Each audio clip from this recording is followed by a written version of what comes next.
Welcome to Movie Reviews for Parents. Today, we're boarding a one-way shuttle to the icy planet of Niflheim to talk about the mind-bending, clone-filled sci-fi adventure Mickey 17. But more importantly for parents, how violent is it? Any adult content, bad language, or substance use?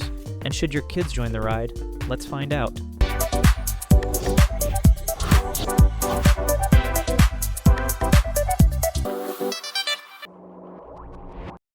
Level of violence. Hold onto your space helmets, this one's not for the faint of heart. Mickey 17 is rated R for good reason. Violence is frequent and at times brutal. We're talking dismemberment, shootings, stabbings, electrocutions, poisonings, you name it. One scene involves a character's leg being sawed off screen, but your brain just fills in the blanks. And another features a man biting off someone's ear. Ooh. And a woman who decides the best way to make sauce is by throwing an alien tail in a blender. Gordon Ramsay would be speechless, not in a good way, not exactly E.T. either. Although much of the violence ties into the film's exploration of cloning, mortality, and survival, the graphic nature of these moments means it's far too intense for younger viewers. Think more Alien, less Wall-E, blood, bodies, and a baby alien roasting over a fire? Yep, that's a scene. Adult content. Let's just say this isn't your typical space mission. There are multiple scenes of adult content, including implied group intimacy, and a scene where a woman reaches into a man's pants, plus some visible nudity, including male backside and woman's front. Enough to make you glance at your teen and say, "Close your eyes." There's even a moment of implied romantic intimacy between two women, handled gently but still suggestive. The film tackles a subject matter that is mature, both emotionally and physically. So if you're thinking of watching this with younger family members, this may be your cue to fast forward into another galaxy. Profanity. Let's just say the dialogue isn't exactly Sesame Street Galactic Edition. There are 62 sexual expletives. Yep, we counted. 24 scatological curses, and a handful of milder profanities and deity references sprinkled throughout. The language reflects the film's gritty survivalist tone and the high-stress environment of interplanetary colonization.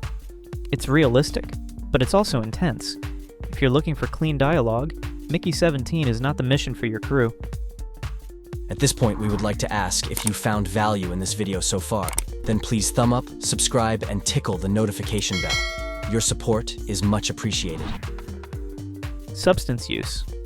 In this future, narcotics haven't gone away. They've evolved. Characters are seen inhaling a fictional drug. Think space-age oxy.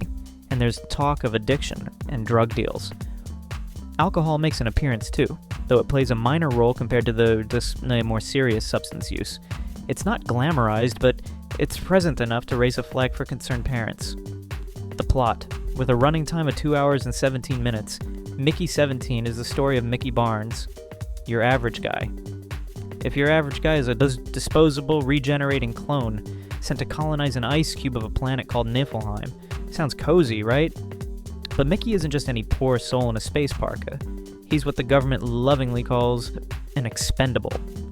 Translation? Every time he dies on the job, which happens more often than you'd like your job to involve, they just boot up his latest save file in a brand new body and toss him back into the cosmic meat grinder. Fun. But wait, it gets weirder. One day Mickey meets Mickey, like himself. Written and directed by Oscar winner Bong Joon Ho. Yes, Parasite Bong. With additional writing credits to Edward Ashton.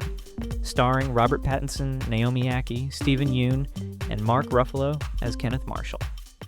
The positives: Mickey 17 blends philosophical sci-fi with jaw-dropping visuals. The snowy planet of Niflheim is beautifully realized, with every icy crevice captured in striking detail. Bong's signature mix of a dark humor, moral complexity, and genre-bending storytelling keeps things unpredictable from start to finish. The real standout? Robert Pattinson playing both Mickey 17 and Mickey 18. Each clone feels like its own person, and Pattinson brings layers of emotion, confusion, and charisma to both roles. Mark Ruffalo plays a comical yet complex antagonist as the mission's power-hungry leader. Throw in Naomi Ackie and Steven Yeun, and you've got a sci-fi dreamcast. The negatives. As bold and ambitious as Mickey 17 is, it isn't without its flaws. Some side characters feel undercooked, particularly those of Timo and Nasha feel rushed or underdeveloped. While the action sequences are undeniably gripping, they occasionally eclipse the film's more profound ethical dilemmas. Additionally, the adult content and graphic violence, while perhaps intended for impact, often come across as gratuitous. Toning it down could have broadened the film's appeal to a wider audience. Final thoughts. So, should your kids watch Mickey 17? In a word, no. With graphic violence, sexual content, strong language, and drug use, this film is clearly designed for mature audiences. But for adults and maybe older teens, it's a visually rich, thought-provoking sci-fi tale that delivers both spectacle and substance. If your little ones are curious about cloning or outer space, this is not the movie to give them an introduction. Thanks for joining this galactic parenting patrol. If this helped you dodge an awkward family movie night, smash that thumbs up, subscribe, and ring that notification bell like you're launching a clone back into orbit. Until next time, happy watching Space Parents.